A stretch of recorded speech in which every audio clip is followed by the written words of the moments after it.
Happy 4th of July to our neighbors to the south. In this video, we want to cover what we think is underrated about US urbanism from a Canadian perspective. Easily the number one most underappreciated thing about American urbanism, and really the US in general, is that it's an enormous country with a massive amount of variation. When people ask whether Canada is the same as the US, we almost want to respond, "What do you mean? The US isn't even the same as the US." The 6 most recent US cities we've visited over the past few years have been Washington, D.C., Chicago, Miami, San Francisco, Los Angeles, and Boston. These cities are very different from each other, not just in terms of urbanism and transit, but also architecture, politics, climate, geography, and culture. D.C. is the capital of the country with a surprisingly European form and the best performing metro system outside of New York. Chicago is an old industrial giant with amazing architecture. Miami is majority Spanish-speaking with Art Deco and tropical beaches. San Francisco is the tech center of the world with hippie heritage. Los Angeles has the best natural setting and year-round weather of any city we've visited. Well, almost any city. San Diego has the edge on weather. Boston has a ton of history and some of the best universities in the world.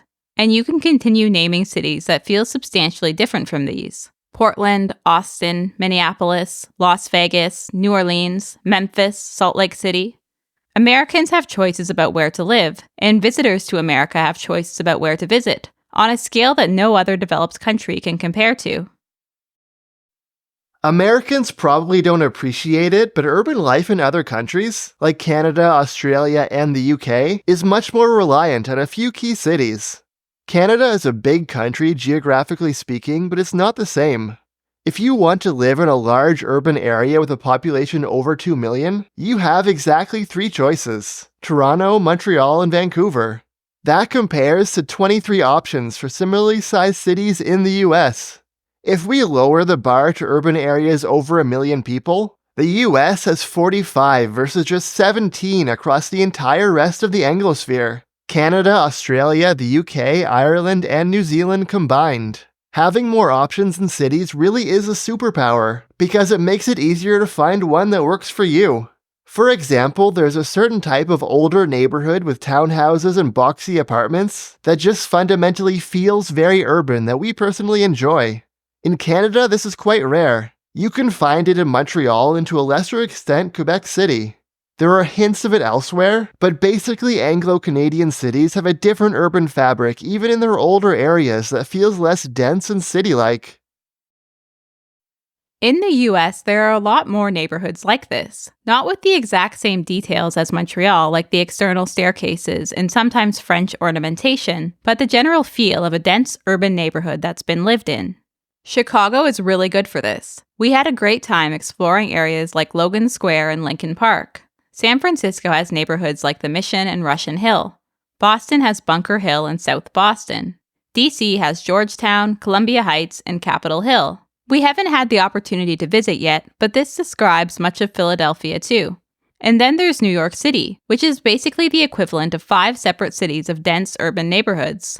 It's actually hard to judge whether the US has more of this type of neighborhood on average than Canada does. Montreal is one of our 3 large cities, and it might be about a third of large cities in the US that have this kind of neighborhood in significant quantities.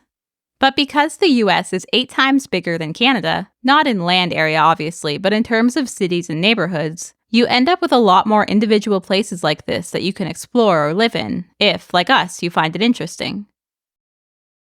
The US also has an enormous inventory of smaller cities. One thing that really stands out is all the college towns. Small cities like Ithaca, New York, and Ann Arbor, Michigan, with a big university presence and better walkability, and maybe density, transit, and bike infrastructure, than you might expect. Canada has some student-heavy small cities like Halifax, Waterloo, and Kingston that you could call college towns, although we'd probably say university towns because college and university are different things here. But more than the US, we tend to put our major universities in larger centers, so our smaller cities don't tend to be quite as defined by students as the college towns in the US. Having lots of students helps for things like bike infrastructure. For example, Davis, California is a small city under 100,000, with the closest thing to a full coverage bike network that we've seen in North America, and a cycling commute rate that would seriously be at home in Denmark. Europeans will find this surprising, but the US actually has good intercity rail by the standards of large suburban Anglosphere countries. Canada has one corridor with daily service, Quebec City to Windsor. It's okay, and we use it sometimes. From Montreal, we have 6 direct trains per day to Toronto that are competitive-ish with flying. But that's it for daily passenger service in the country. Everything else is a few trains per week. Australia is set up a little differently. Rail connections between state capitals and smaller centers within a state can be pretty good, but rail connections between major cities in different states are much worse. Sydney to Melbourne has 2 trains a day that are definitely not competitive with flying.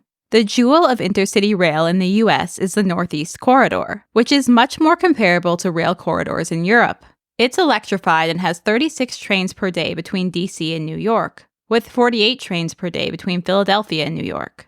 And about a third of the trains are the faster Acela service that easily beats flying, especially the southern section from DC to New York. Amtrak has lots of other routes with multiple trains per day and functional if not amazing service, like Chicago to Milwaukee, LA to San Diego, and Portland to Seattle. Then there are the other less frequent routes that are still mostly at least 1 train per day, versus the 2 or 3 trains per week in Canada. The comparison isn't perfectly fair. Part of the reason the Northeast Corridor is so successful is that the cities are quite close together.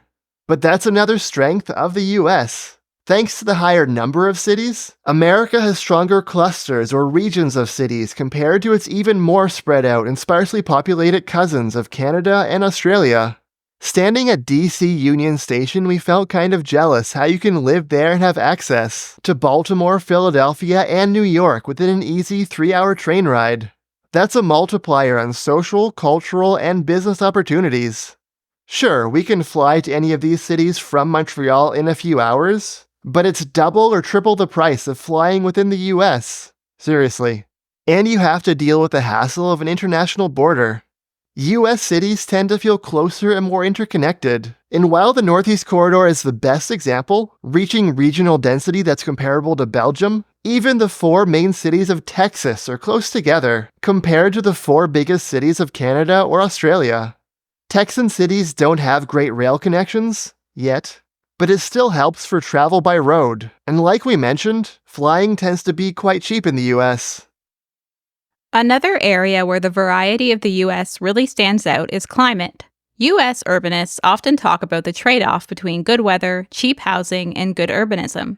Philadelphia and Chicago have good urbanism and cheap housing for a major city, but have winter.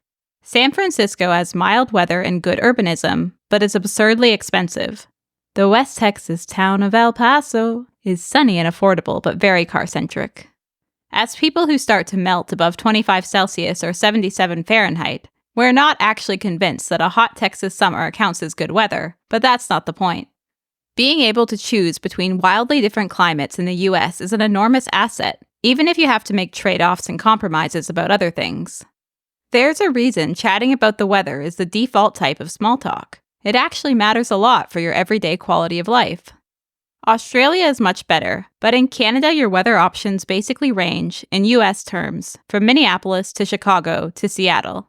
The fact that Americans could just choose to live in a place that doesn't have winter is kind of awesome. And we're all rooting for YIMBYs and urbanists in California, because that state has the potential to be the holy grail of good urbanism, good weather year-round, and affordable housing. There's a lot of negativity surrounding US cities in the online urbanist space, and it doesn't come from nowhere. At the same time, the country is large and diverse enough that we've had no problems finding places to visit that we've really enjoyed. It's a major dimension of the country that goes underappreciated because Americans themselves just see it as normal, while people from other continents often just haven't spent enough time in the US to see the level of diversity.